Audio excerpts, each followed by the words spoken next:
You are listening to The Alex Way.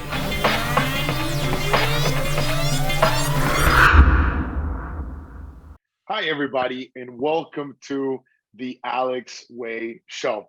This is a show about passion, dedication, and leadership in the soccer world, the soccer industry. And in here, we have the opportunity to meet professionals of all sorts of paths and backgrounds that are uh, having an impact, a positive impact in soccer, whether that is youth, amateur, semi-pro, or pro soccer. We've had coaches, obviously, in abundance, and we've had other professionals as well. So it is just a pleasure to be here. I want to, before start, just remind everybody that this show is possible thanks to Sugar Bread Co. Follow Sugar Bread Co. if you're interested in gourmet style or specialty bread loaves. You can go to their social media, order via social media or email, and it'll be shipped to your home. It's bread made by a chef. And also want to remind everybody in here that we have the podcast version as well as the YouTube version of the show. If you're more of a visual person, go to YouTube, my personal channel, Alex Moraes, or use the hashtag The Alex Way to find it. And if not, then use any of the podcasting media or platforms such as Anchor.fm and obviously Google Play, Spotify, and iTunes. All right, so without any further ado, I would like to welcome our guest for this next episode.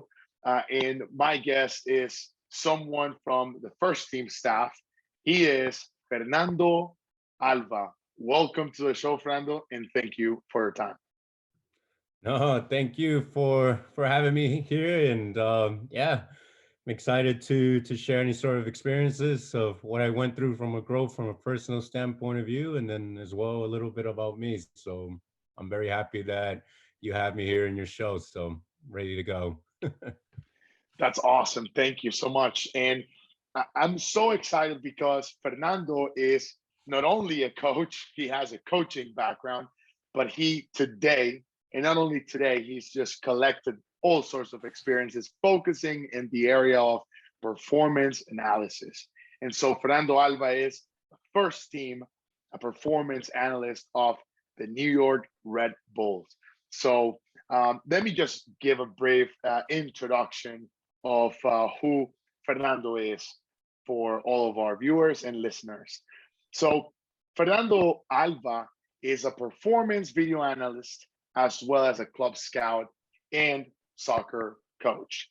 A little bit more about his education dates all the way back to November 2012 when he got his national soccer coach's youth national diploma, and he's had ever since all sorts of licenses such as the Pro Zone Level 1, a match analysis, and Pro Zone data analysis. Also, we have the national diploma with United Soccer Coaches, as well as the advanced national diploma. And then with the federation, he's achieved the level C as well as level B licenses. Now, a little bit more about his work experience. We have some of these areas, such as director of performance analysis at Boca United Football Club in Boca Raton, Florida, to being a performance and analysis intern at DC United, now touching on MLS, and then followed by another performance, but this time a little bit of video analysis at Houston Dynamo, RGVFC. That's a Houston Dynamo USL affiliate. And well, ever since he's been now for a couple of years now, I mean, for over 2 years, it seems, I'm sorry, with the New York Red Bulls as a performance analyst all the way, starting with youth academy to now the first team. Fernando, is there anything that I probably left or chopped in that intro about you? Uh no, I mean it's to the point, it's straight. I just maybe a few things just to give a background About me a little bit, how I started. I started as a volunteer soccer coach out in Leonia, New Jersey, for a recreational team, and that's where it all began to kind of develop a little bit of the passion of educating and teaching players, how to play the game, and also most importantly to love the game as much as they can. And from there, that's where it all began, taking step by steps, getting my licenses out there and meeting other coaches, watching training sessions to understand what's the purpose behind what they're trying to teach and what they're trying to aim for in terms of a development standpoint of view. Yeah, and then from there, I did spend a few years in the training programs out in New York Red Bulls in the youth side.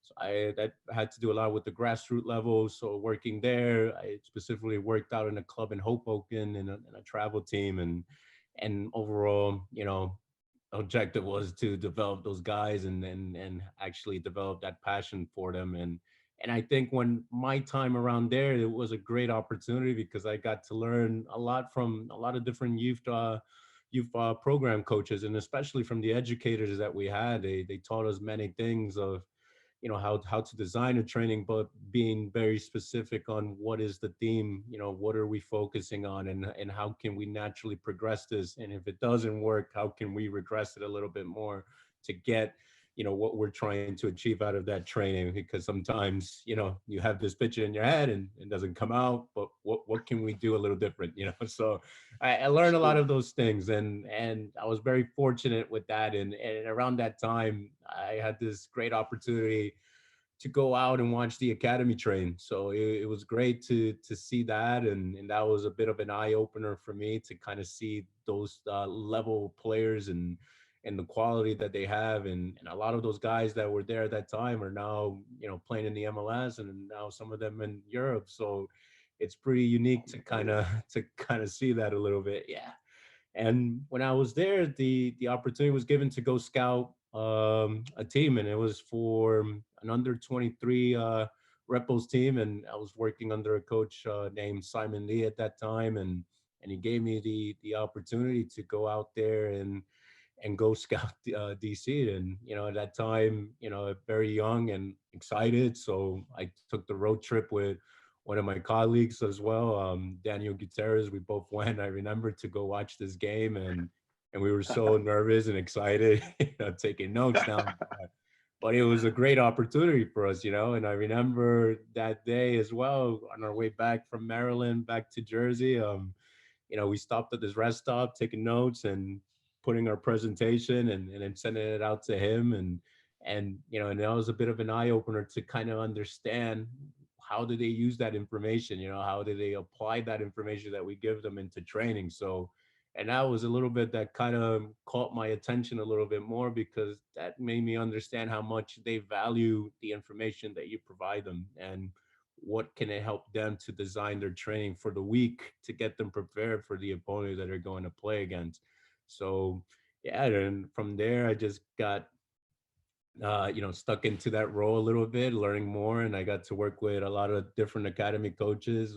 Well, like I said, one of them was Simon Lee, the other one was Paul O'Donnell, and a few other guys there too as well. And it was a great opportunity. And yeah, and then from there I wanted to challenge myself and kind of create a program. And that's when I went to South Florida to take the director of performance analysis there, and video analysis, and also a coaching job as well on the side. And that was a really great experience as well at my time there. And my overall objective there when I was in Boca United was to design this analysis program, but starting small first, and then from there we will build it across throughout the whole academy at that time. And I think we probably had a really good setup. I think from now, from back then, the amount of resources that we had there, I think was great that we have compared to, I know how many other clubs have, because I know it's not easy to film your Yeah. training session and grab specific moments with a system that can make it easier for you. And we were very fortunate, and I had a great director who also believed in that a lot. His name was Eric Eichmann, and a really great guy, and he was full board on it, and he want that implemented across. And you can see how it helped a lot of the younger players, and especially with the academy players. And but most importantly, what my main job was there was to teach coaches and to teach other analysts who were working underneath me how we can simplify this process for them and for the coaches. But most importantly, how the coaches can use that information, especially them grabbing specific moments. Because biggest thing that I learned, remember in the beginning, was sometimes we get very excited with the resources that we have, and we talk about so many things with the players, so many things that they had to do better, and offensively, defensively, but sometimes we lose a little bit of track, because sometimes it becomes too emotional at that moment that you want to address it. It could have been different, but we have to look at the bigger picture of what is the main things that we're focusing on that ties into their development, as a whole for their age group. And I think that's the biggest thing. And how can you tie that into the curriculum of the club? How can that tie into the style of play, the vision that the club has? And that was one of the biggest things that I had to do, and step in and simplify that process for them and make that easier, but also for them, but also the benefit for the players for their development purposes. Because at the end, that was the biggest thing. How can we use these tools that we have to maximize their performance? But yeah, I thought that was a really unique experience. And then after that, that's when I got the opportunity to intern out in DC, and that was a Wow, very, very good experience there. Yeah. that's amazing. I mean, this is great. This is one of the main reasons why I started this show, is to make sure that I can touch on different agents of change in the soccer industry that probably people have no even not even a clue they exist. We only see on the weekends the game, the product of that training session or sessions throughout the week, training sessions that are found in a periodization. But there's so much more that goes with a training session and the performance of a team individually as well as collectively. And I think, obviously, the performance analyst has a key role to assist the technical staff, the head coach, the assistant coach, the goalkeeper coach, in finding out what are areas of growth, where are the weaknesses, and how we better develop those players. So this is phenomenal. What are I'm getting ahead of myself here. I had some other questions, but I'll get those later. But performance analyst Fernando, do you only use video, or what other resources can you use in your analysis? So biggest thing with the analysis is that, yeah, video can be, how you say, it can be very a way that the way you see things, and you're thinking in your head, and you're convincing yourself, yeah, this is the way that they play. But sometimes the statistics and the data helps you back up that information and understand that, okay, what you're seeing matches with the information that the statistics give you, and it gives you an idea. Okay, they're very good at these things, these specific things. It can be from the type of chances that they create in the final end of the field, or how they break through from the opponents to get into the final end of the field. So it can be numbers, it can be heat maps that you guys, I know normally I see out there in ESPN, they put a little bit of heat maps and little things like that that can give you an understanding, and especially key players, specific players, and I think with those type of tools, that helps you out, and it backs up your information, your video information, that you have a little bit more on what you specifically are looking at, and what you're seeing in terms of what their tendencies are from the opponent side of things. But yeah, no, that helps out so much, a little bit more when it comes to supporting the video information that you're trying to provide to the staff. And I think it's really important that, because sometimes, and maybe everyone can relate, and you can see so many stats, and it Yeah, can tell you so many things. But yeah, yeah, the most important thing is that how can you narrow down that information that is it's straight to the point, and you're nailing it down that this is who they are, and this is what they do, and this is what ties with the information. Because, Wow. yeah, because too much is, you got to Yeah. understand, because Yeah. as an analyst, you watch so many things and you have it in your head. The biggest thing is, like, can you simplify your message to them and for them to get it? And it comes to the staff, it comes to the players, because at the end, is how you want to deliver that with such clarity to them. So I think that's the Exactly. biggest thing. Yeah. So I guess it is safe to say, based on your answer, I think that we've touched on this and hinted that video is probably not the only resource. It's just one of the resources that probably you have in hand.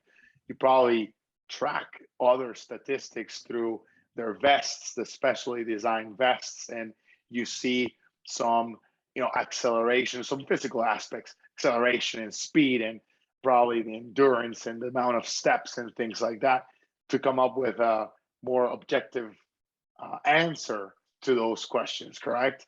Mhm. Is there anything else or different that you, as an analyst yourself, utilize as well besides those kind of tools?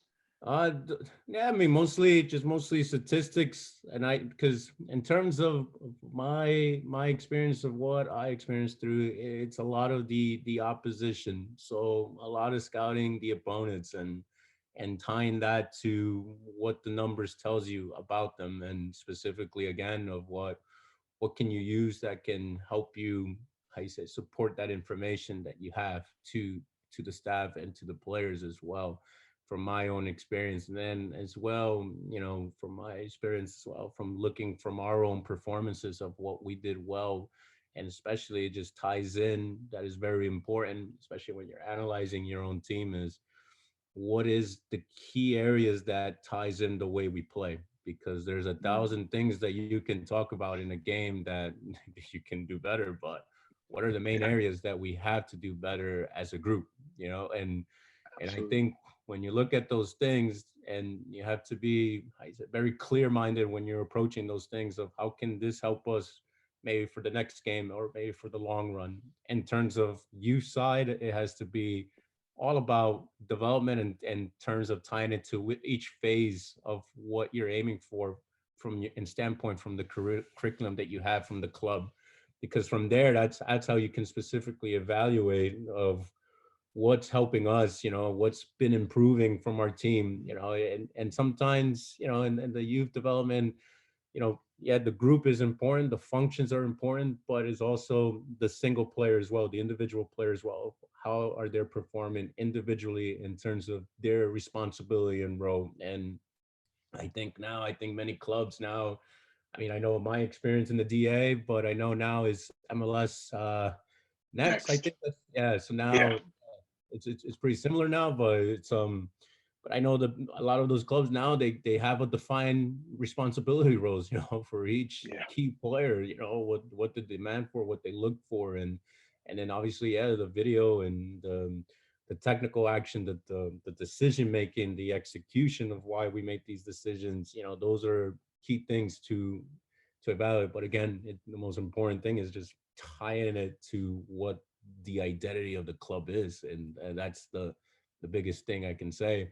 In terms of GPS stuff, I don't have that much knowledge on that area, but I know that's also a key thing that they try to also tie that into the performances of the team, and specifically looking if, if they're hitting the numbers that they need to hit based on how teams play. But that's my only experience on that. I don't know much about that area, and I apologize for that, but Oh no. basically, No problem. yeah, but yeah, that's from my experience in terms of the video with from older players to senior level players in the MLS, the Mm, USL, and guys players in the academy. And again, I think that's so important. How you tie that into your system, your identity. absolutely. Let us sidetrack for a little bit. I would like to know, and probably everybody else would like to know. Uh, Tell us a little bit about your hometown, the way you were raised, and some of those parts of the journey, uh, growing up to be the person you are today. Yeah, sure. I mean, so I grew up in a town called, what's the city? Well, everyone can say city or town, but I grew up in Patterson, New Jersey, and yeah, Wow. Patterson, yeah, Patterson's a great area. I love it. You know, I learned so many things, and the beauty of it that I like about it is that it's very multicultural. So you have, it's a very diverse area. So you have Peruvians, you have Colombians, you got Puerto Ricans, Dominicans, you got Argentinians, you got all sorts of different areas among the area, and people from the Middle East. And it's amazing because there's so many great food that you can have. But the biggest thing that I learned was that, and you know, I was very, I guess, fortunate the way I grew up, and I know times are different now compared to now and back then, was that the way I started playing was just playing in the streets, soccer, and pick up games from there with my friends or my cousins. Or sometimes when I used to force my cousins or my little sister, let's go play and just have 2-on-2, play in the background or the parking lot, So Yeah. those little things. But as I grew up and grew older a little bit more, and I started making more friends and playing outside and playing with my cousin, and you know how it is when you have an older cousin, you play with older guys. So Yeah, and, exactly. and I think that's where I learned the most of understanding the environment that it's set for yourself, when you're playing street soccer with older guys, and how demanding they were, especially if you made a mistake. Oh man, Oof, they'll get on top of you. that's right. But that's the thing that I learned, was that the environment that they set for you is just like, you need to hold the standards, and also you had to develop the character of handling those situations. Because I know as a kid, it's like, ooh, it's a little pressure.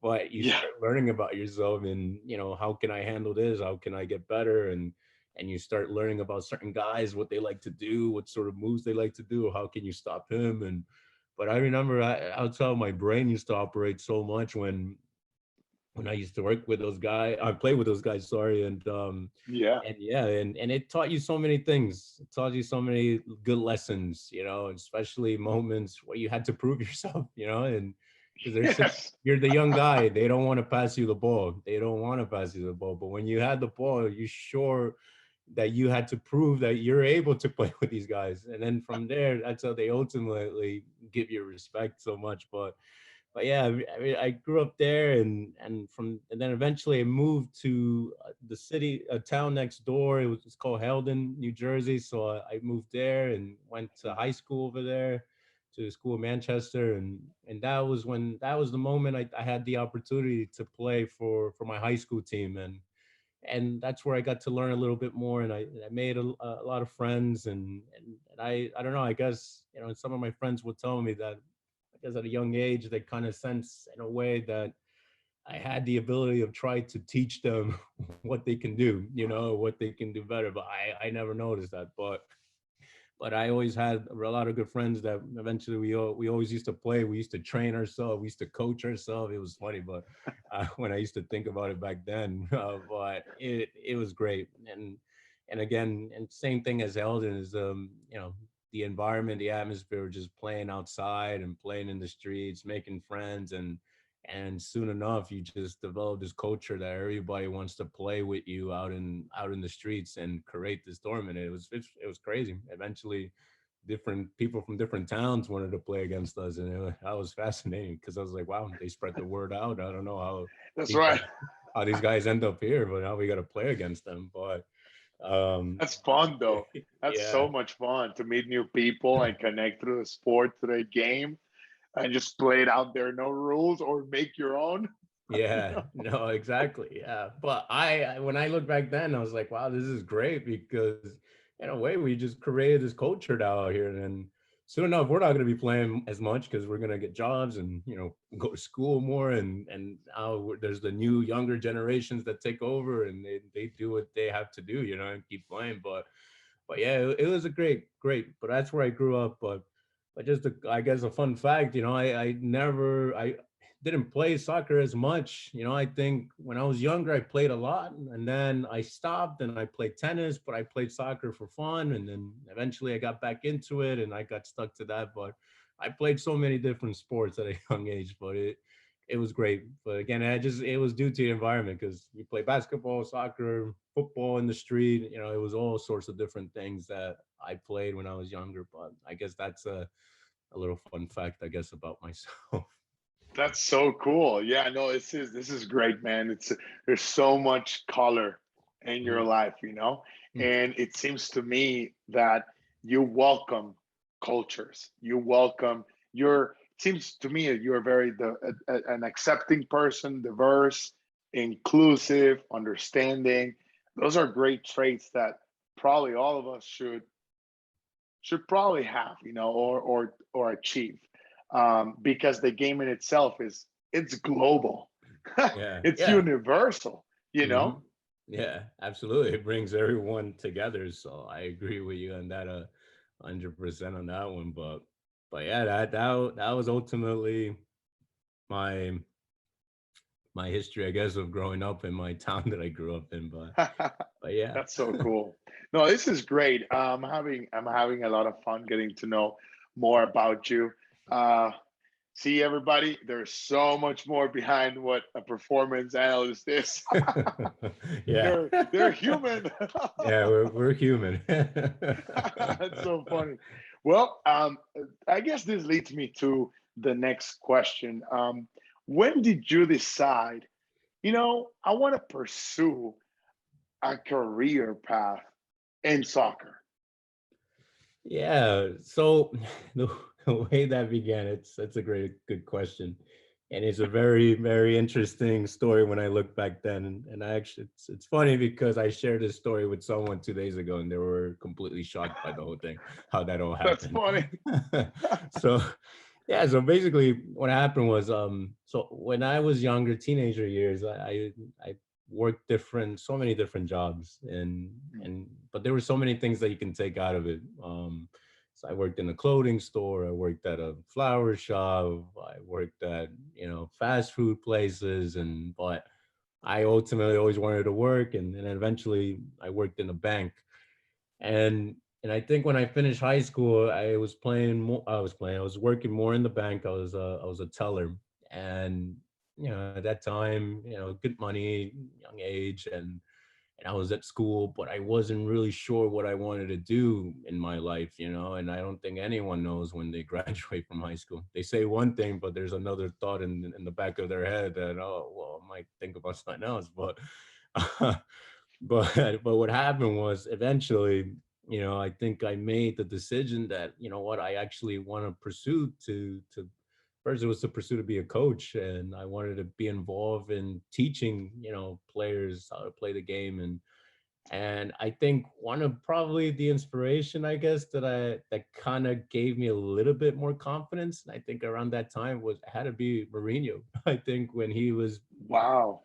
big and coming up, and I was like, oh man, this guy's interesting. Let me read about this guy, and I read a little bit of his history, a little bit. I think he didn't play in the professional level. He was just an average player, but he took this direction, and he was a translator, and eventually his path just went the right way for him. So that kind of gave me a little bit of confidence. I was like, all right, well, because I always used to think, well, you need to be a guy who played in the professional level to be able to do these things and reach Sure. those stages. Yeah. So I was just, I think my mentality at that time and how it was, I guess. But then yeah, it was like, okay, so if he did it, then maybe I can do it. I don't know. So I eventually, that's when I think I got involved a little bit more in coaching. But I think the moment that really hit me that I wanted to do this, yeah, one of that is looking at some guys how they did it, reading a little bit more. And I think it was more, I remember when I was at the bank. And I remember it was the day before taking, I think, the exam, and I had a meeting with the human resource, and they told me, they said, look, basically you have to understand what you want to do. Cause I guess they kind of saw I wasn't really liking the bank lifestyle as much. And they told me, well, you have to make the decision. Do you see yourself working in this bank for a long time in your future wise, or do you see yourself elsewhere? And I remember at that moment sitting down and I was like, wow, that's actually a really good question, and I don't know, it got stuck in my head. And they said, yeah, you just let us know, you make the decision. So I was like, okay. And when I left, I remember going in my car and so many, thoughts in my head. Should I do this? Should I not do this? And, it was always that fear that it might not work out, or might be some disappointments, with family. But eventually I just Oh said, my God. yeah. So eventually Yeah, I said, all right, I'm not going to do it. I'm not going to go to work to the bank. I'm going to do what I want to do. And that ended up happening. So, and wow. yeah, I mean, a lot of my parents weren't too happy, but now they understood why at the end. But but in the beginning, they weren't very happy, but they were very supportive in what I wanted to do, and I know they always push me to be better and do the right things. But Sure. I always just stuck to my path that I'm going to do this, and I want to be involved in the soccer industry a little bit more. And yeah, and then I think that was the moment I said, okay, I'm gonna go coach. And then I went to go coach, and then from there that was it. It was just all just soccer, soccer, soccer. So it was great. It was a great, That's great a powerful, that's a powerful story, Fernando, because there's a lot of people probably listening and watching, and that we probably come across, or we know, uh, who, or we don't know, who are in the same situation, questioning what's my calling in life. Should I continue to dream, or should I just fall in the status quo and follow what society tells me or has told me for so many years? I agree with you. I mean, my parents were a little bit shocked when when I told them I'm going to go into soccer. And yeah. they're expecting what? I mean, they want the best for us, but they're probably expecting us to be attorneys or CEOs or Mhm. business management, whatever that is. But this is so great to stick to your course. That speaks personally. I think it speaks volumes about who you are. You decided to stick to your path. That was the turning point, and without it, you would have never been here. Yeah. How wild is that? Yeah. And I guess the most unique situation is to me. And so when I grew up in Jersey, obviously, when we spoke about that, but when I was a kid, I grew up watching well, Red Bulls, but back then they were considered as New York, New Jersey Metro Stars. So I used to go to Giant Stadium to every Wow. weekend camp since I was a kid. Yeah, every time my dad used to take me when it was the year No. 2000, and he will take me to every game because I remember first game we went, and it's funny, we played against New England, and which we won yesterday. We beat New England, but but we went to go watch New England. I remember it was a Giant Stadium, and yeah, and I remember the first time just being around like the atmosphere, the fans, and then watching these guys play. And I remember Tap Ramos was in that team, and Oh my gosh, the yeah. German center back legend, was it Lothar Matthäus was in that Dr. team. Mateos. Yeah, there were so many, and it was amazing to see. And that was the moment I was like, wow, like I really like this. And as a kid, I was like, I want to be professional. I want to play on that field one Wow. day for this club. And I remember from that day on, I went every weekend. I used to annoy my dad all the time. Can we go? Can we go? Can we Oh my go? God. Yeah. Or let's go meet. Can we meet the players when they had these little guest appearances? And I was just like a small boy, just wanted to go everywhere.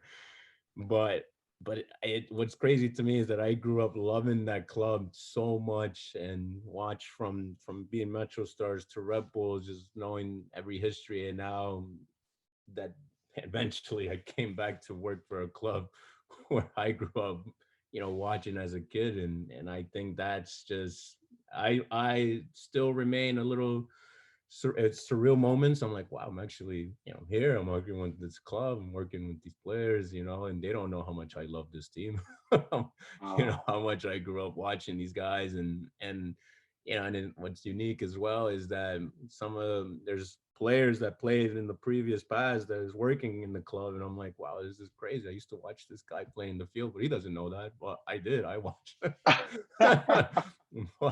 but it's surreal sometimes. But I would never think in a million years that would ever happen. But you just never know where it'll guide you at the end.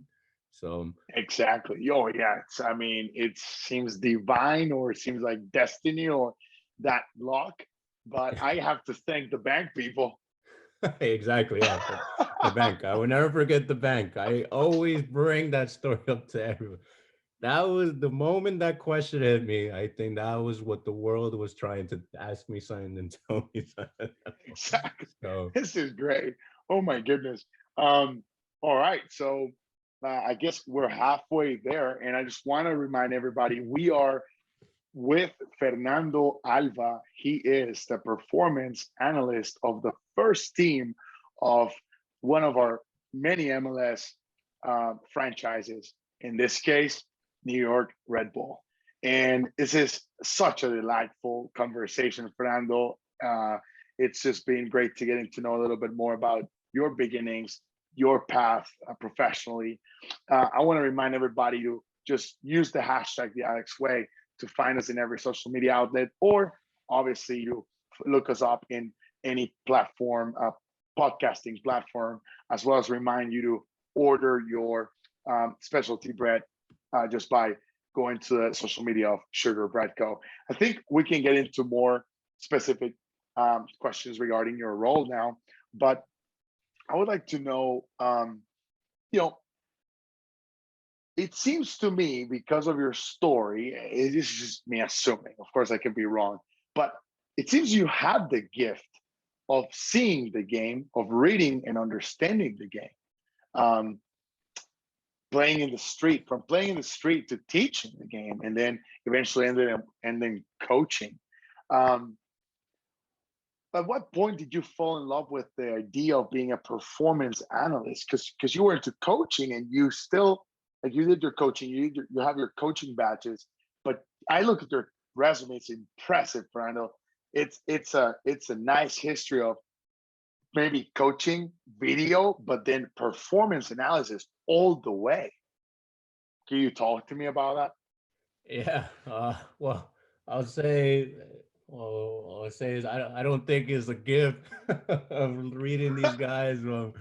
I think it's more just the environment that I was in and just learning from different people, what they see and what they think and what they trying to attempt. Because I think every decision that a certain person makes, it kind of tells you a little bit of what they think and what their intentions are. So I think I was very fortunate to experience that at a young age and go to games and have conversations with my dad about the game or other people about the game.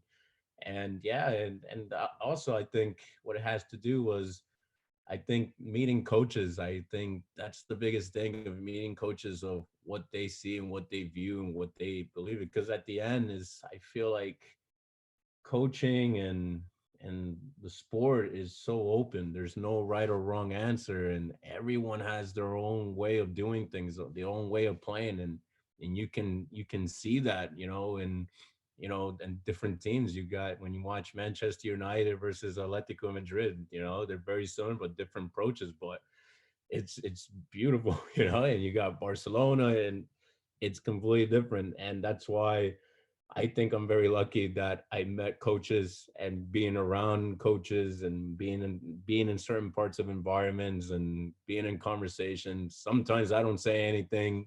I'm quiet. I'll probably just listen and kind of just observe, but normally I'm like that, and I normally get considered as the quiet guy in the room, but I'm always listening. Wow. But Gotta watch it. Gotta watch it. No. but yeah, I mean, I think I was, well, I don't think I'm just was very fortunate to be around a lot of good coaches, and meet a lot of people, and then how I grew up, and just to understand a little bit of how, you know what are some purposes behind their decisions and everything. But yeah. And in terms of the performance, how how I end up just staying there. I think I just fell in love with just the process of preparing. I think the preparation is what clearly made me fall in love with it a little bit more. And yeah, the performance analysis work, it can be a lot, but again, it's about how efficiently you can work when you're approaching to the analysis. Because again, you can, for example, is like, I guess when you show up to, I'm not saying you're a messy guy or anything, but maybe in your office desk, you got so many things, and you have to organize it and kind of simplify what you need. What are the things that you need that day to get your day going, to start working. But with me, is just I love the process of the preparation and how you organize the information and how you can simplify that into simple words that it's going to help the coaches and the players to understand. And I think clarity is so important, and narrowing down the information. And I think that's one of the biggest thing. And the thing is, the preparation, how can you put that onto the field? Because you can have so much information, but how can we use this now onto the field that it's going to help us to prepare for the opponents that we play, and help the players believe that this is the right way to do it, because this is what's going to help us. But obviously the video is there, and then you got the messages from the staff that will deliver it and emphasize more to it to the guys. So I think that those are key things that I think that I fell in love with the process so much behind it. And but but yeah, I think that has to be it, and how I just end up remaining in that role. But just to give you just a heads up, I guess, with the performance Mhm. analysis, Yeah. performance analysis has so many, I guess you can say, like, I guess, brackets or branches, you can say, because one is opposition, one is about the team, what can we do? And then the other one, you can see statistically, what is that? And then you also player development. And I think player development is also important. And I, went through that phase and through that system of how can we develop these players and how can we help them to understand exactly what we're trying to ultimately achieve for him in terms of what we're looking for from his performance wise. And there's so many things to it in terms of the approach of how you want to teach players. And sometimes I think we get stuck too much in the direct approach, just be direct and just tell them. But sometimes they can just say this, they can nod their head all the time and say, yeah, but I don't think they got it. So Yeah. sometimes you have to ask them the question, like, what do you think? What did you see? What could be something different that you can do in this situation? And sometimes it's good. I think questions and guiding them to answer those things, I think, will help them to understand what you're seeing and what you're trying to tell them as well. But I think the relationship, the communication, and grabbing examples that ties into how they play and their position. For example, look at his fullback, the way he closes down against the winger, or look how he defends the crosses, and grabbing his moments and tying it into what the high level performance is and what it looks like. And I think those type of pictures helps out a little bit more for players to understand. And that was something that I did a lot, I think, in my time in Boca United. Was I remember we used to grab examples of what ties into the training and what we're looking for and how it really looks like. And players, they absorb that information. And I think it's so beneficial for them to see that before training and to understand what is training going to be about.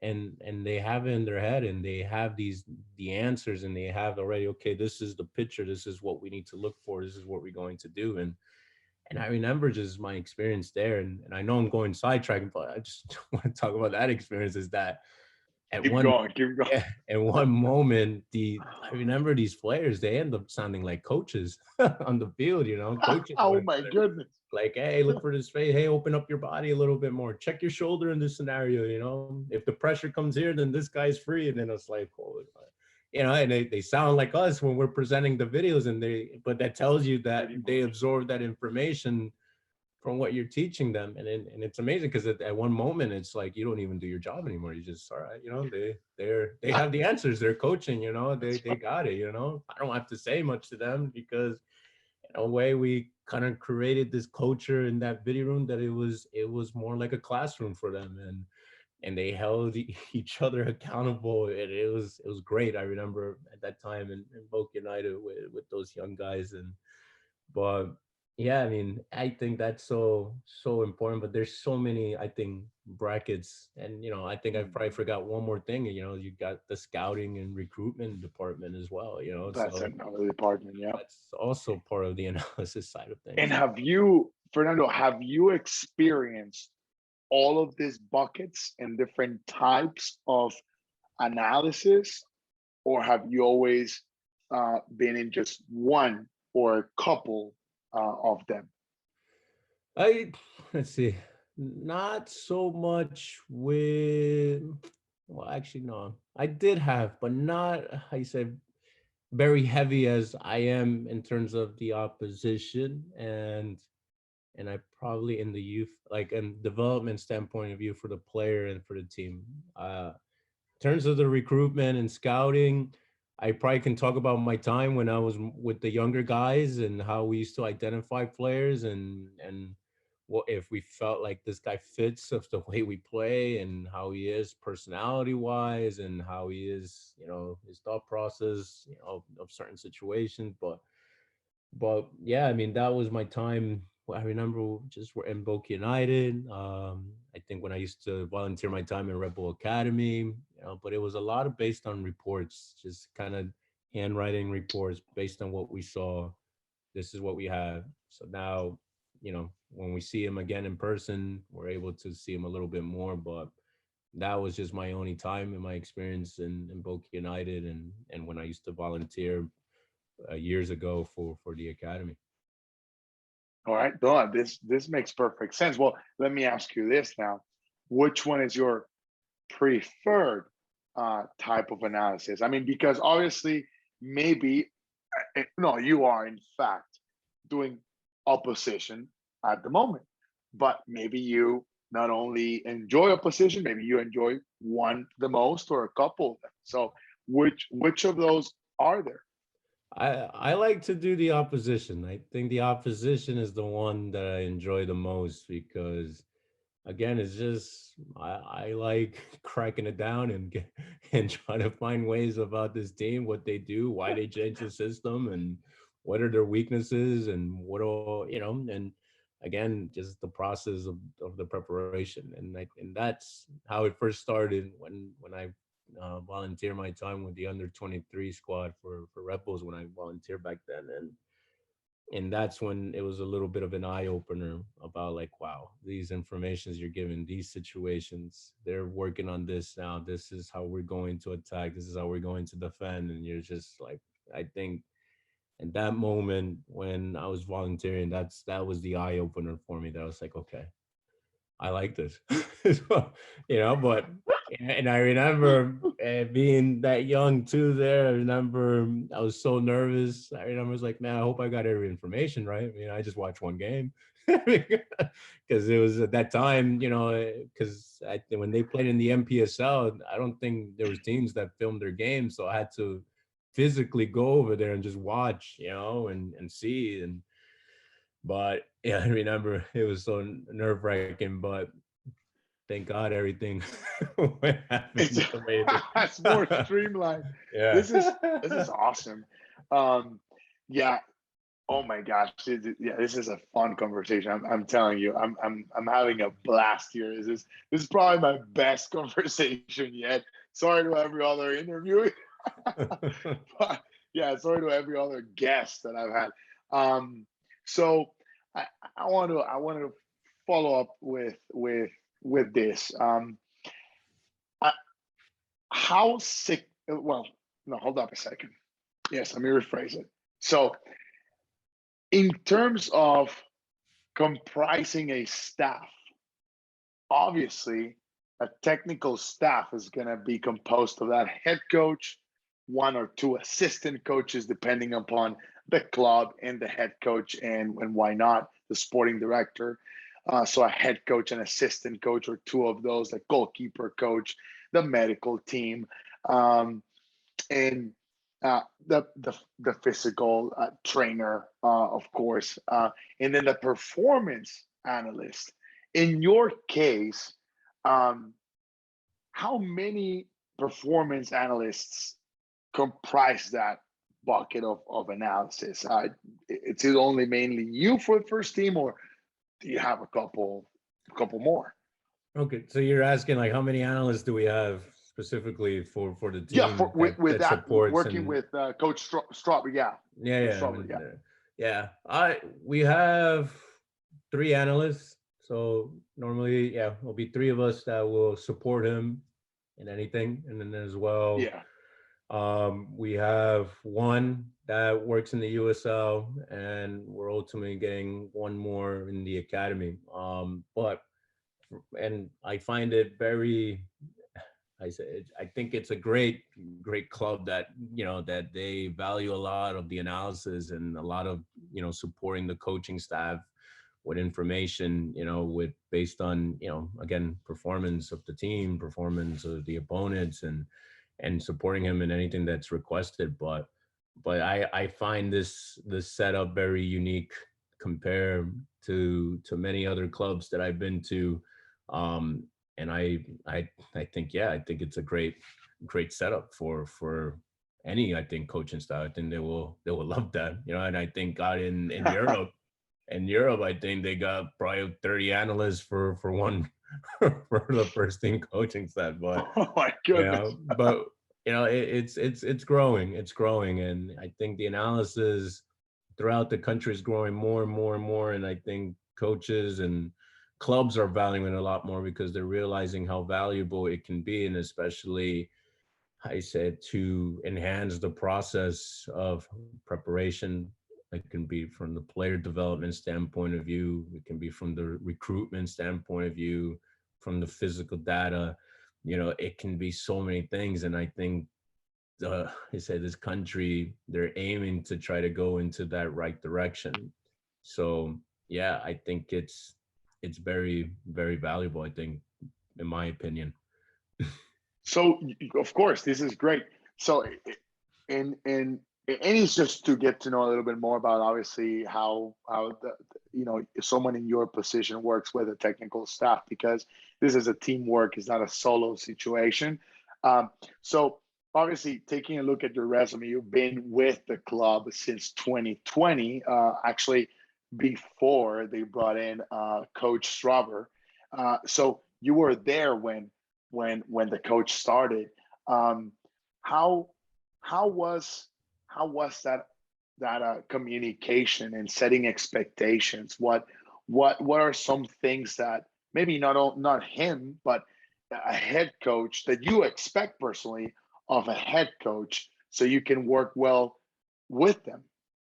Yeah, I think from my experience, from working with so many different head coaches, is when someone comes in is just one understanding. And I think obviously Red Bull has one way and they play one way, and that's the only way that we'll play. But I've Yeah. experienced with other coaches, if it's someone that's different, coming with a different approach, different identity, different playing style, I guess it's just understanding what specifically he's looking for from his team, and then and I think that's the biggest thing, right? Someone comes in, you have your staff talking about the style of play, specifically what we're looking for, what we're aiming for, and I think that's the thing. But then also just understanding as well what sort of asking the experiences of what they encounter from their previous club, of how they want to deliver video, how they want to structure out the week in terms of delivering the video, because those are key things, just so we can adapt and we can adjust. Or maybe when we share our experience with him, maybe he wants that experience. But I think it's just understanding the way he would like to work and what is an efficient way to make this easier for him when a coach comes in and steps in and wants to basically start leading the group and start doing the videos, start working with their staff, and basically defining roles and responsibilities. I think those are the main things that when any coach comes in, how can we define these things for my staff to understand what their roles are, what I'm looking for, and more importantly, what I look for in terms of a playing style of how this team plays and what I'm looking for. So I think understanding that and helping him, see these pictures and seeing these examples, and I'm just speaking out of experience from other clubs. How can, if it's a team that defends in a 4-4-2, what are some good examples you can get out of it? The benefit can be from if you work in a USL team and you have a relationship with an MLS team, that also helps out because you can grab some examples. But if you have no affiliation to it, there's some examples that you can use from other teams that can help you paint the picture a little bit. But ultimately, those are some key things that basically will kind of help you out a little bit, and as well for the coaches to kind of define what their roles and what are the roles for each and one, and what is the structure of training and the video, and what he would like to do on the day of the game. So there's so many things behind that. This is okay. So this leads me to one more question to understanding, and I'm just trying to understand the big picture of your day to day or your week by week. Um, that's the head coach and analyst, in this case, relationship. What is the communication or relationship like between you and a player? A relationship with me and the player. That's what you're asking. Yeah, Okay. Yeah. I mean, with the players, it's, I guess, it's something really simple, I guess, because I guess they ultimately will respect you when you, after doing so many presentations, I guess you can say, when you're talking about the opponents, and, yeah, exactly. and a lot of them get shocked, like, oh, wow, and, I think the other day, because normally I'm the quiet guy, so I don't normally say Oh much, my God. So yeah, Yeah. so it is an interesting dynamic because yeah, it was funny because the other day I was playing with the staff and I remember one of the players I never knew you played. I was like, man, I like, but it's like if I didn't play, I wouldn't be able to do my job. That's right. Oh my God. Yeah, but it's funny because they don't know the other side of me as much. They know me as the teacher that will explain these things to me and simplify it and I think once they get a feel of it and they understand that you understand the opponents and how you see them, and because some of the guys I've experienced not just in this team and other teams, they watch games as well, so and they understand and they see it and they understand, it ties into what you have, and especially when you tie that in with data and everything, they start seeing, okay, this makes a lot of sense, and yeah, we know this player, and once they start asking more questions and questions, I think ultimately that's the relationship you develop with them, and because they want to know more, they want to understand, oh, if this guy plays, what do you think? So it's amazing because I think once they ultimately start coming to you about asking, about the opponents or what they can do better, I think, and right there is just the ultimate respect that they give you at that moment, that they see, okay, he can help me, he understands, he can help me on these side of things. And sometimes players, will request, can you send me things about, I guess, for example, maybe as a striker Yeah. trying to find ways of how to beat defenders, and how can we help them, and they love that, they enjoy it. So the more they come is the more that they value a lot of the analysis department. So, and I think that's great in my experience in the relationship. But I try to, with a player, always have a fair balance with them. I can show my human side with them and not talk anything Yes. about the game, and make them feel more comfortable and just at ease. Like, okay, I'm not, I don't want to be the guy who's so tense. It's just we're just gonna talk about soccer, Oh my gosh. because sometimes they want to Yeah. talk about something else and they want to joke around, and again, I think that's just my I guess benefit of just understanding them in those things. But in terms of player and analyst relationship, yeah, I just see it that way where the more they come and the more they ask is the more they respect us a lot more in those areas. That's that's fantastic. Yeah, we're almost almost done with this fantastic conversation. And yeah, we're with Fernando Alva. Just just just know that performance analyst who has a coaching background. Um, I would also come to say even teaching video analysis as well. Currently at New York Red Bull, and yeah, just getting to know about you has been a phenomenal time, to be honest. So much value in here, and it makes me learn about you and your job better. Um, when it comes to presenting, so those presentation moments or teaching moments in which you're, talking to um, the players, and obviously the staff is in there. Um, how short must the presentation be? Because I'm sure there's so much information out there, but obviously you've said some things that are key. You say, you said earlier, well, part of the job or my expectation is to know exactly what the coaching staff is trying to achieve, what the playing style and game model is all about. Um, in your case, it's about analyzing oppositions, or probably set pieces, as well as tactic moments in attack defense transition. Um, but there's so much though. But with that guidance, you summarize things. How short is that presentation? That must be a challenge. Yeah, no, that is a challenge. And I so the way I approach in those presentations is before I even start with the presentation, but behind the scenes and all that stuff, is you have to really think clearly what this team is, what they like to do, what is their identity, why are they so good, and why what are they not so good at. And because sometimes, yeah, you can say it, you get stuck with one simple structure. Okay, we show this, we have to show every phase. Okay, we get it. But what does it make this team so good? What are some things that, okay, we have to really show this to these guys in the video, and there has to be so much emphasis why they're so good at this. In an attacking standpoint, it could be defensive, why they're so good at winning the balls in the middle third and then go straight to the counters, and why. It's all these little things. And the challenges for me is, again, every coach is different. Every coach is different. There's certain coaches that are okay, maximum 10 minutes, you're okay, go ahead and do it. It's fine. And there's some coaches like, hey, just you got 5 minutes, just do it.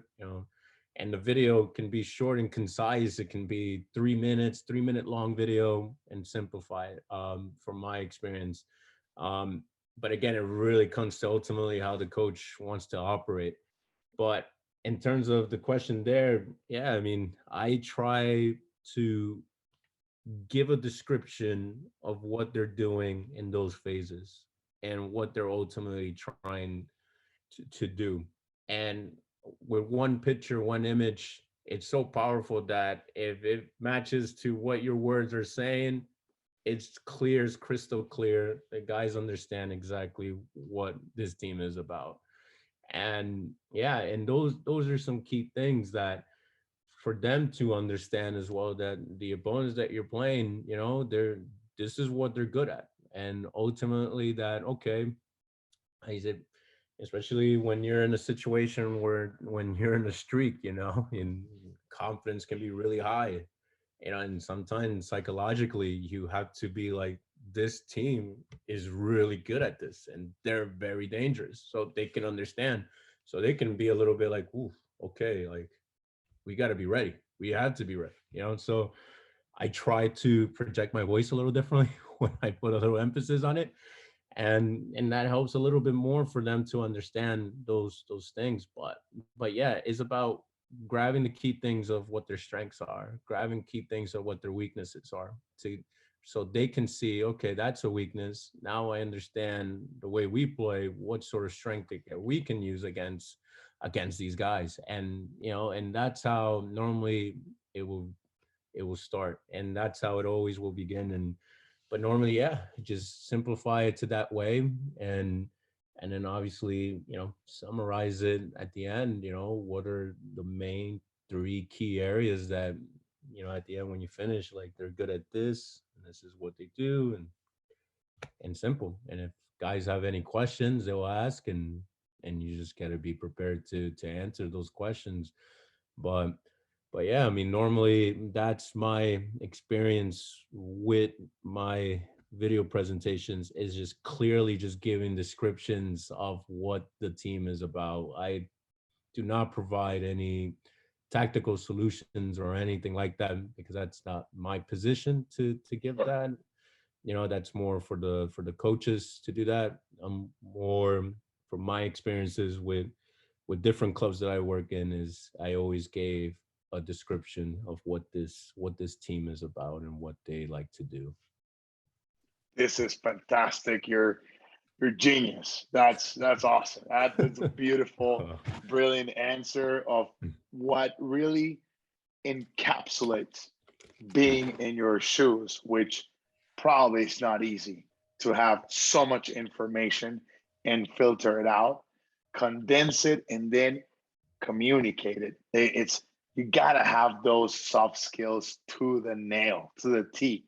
Communication, listening, observation. I mean, yeah, I have a lot of respect for what you do. It's phenomenal, and I think we've reached the end. So before we conclude this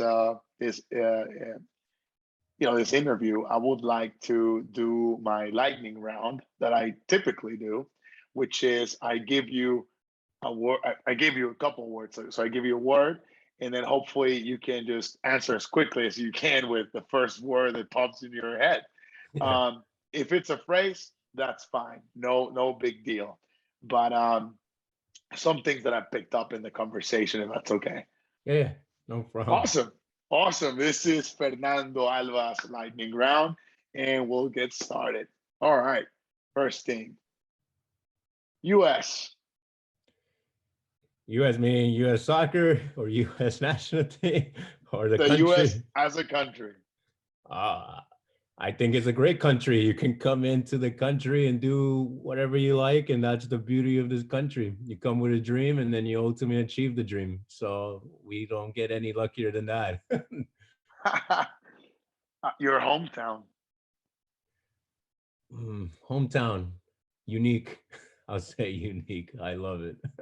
So many, so diverse. You can go anywhere you like to try different foods and learn about different cultures. Your family. Family, supportive, very understanding, and I appreciate them so much for everything that they've done. I know I can be very stubborn at times, but they still love me. And I still love them and everything. But very, very supportive parents, and I appreciate for everything that they've done for me. Boca Raton. Boca Raton. Great place. I miss the beach, great food, and an amazing atmosphere. And I loved it because I didn't have to experience that much snow. So, so I had to just deal with sun. So not bad at all. New York Red Bull. New York Red Bulls, an amazing club with so many great resources, and a club that I will always love forever, because I grew up watching them since I was a boy, and and to me it's just awesome to be working for them and being part of the club and organization. So, and hopefully win the MLS Cup with them, and I think that would be an amazing achievement with them. Two more. Okay. Two more. um, one is the soccer ball. The soccer ball. Soccer ball.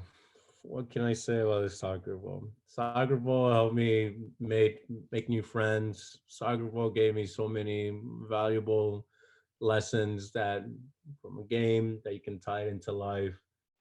Um, and then also, I guess you can say it also brought a lot of peace and I guess peace of mind, I guess, for myself, and I thought every time I played with the ball, you felt very free and you always forgot about the external things that are going outside in your life and you forget about it.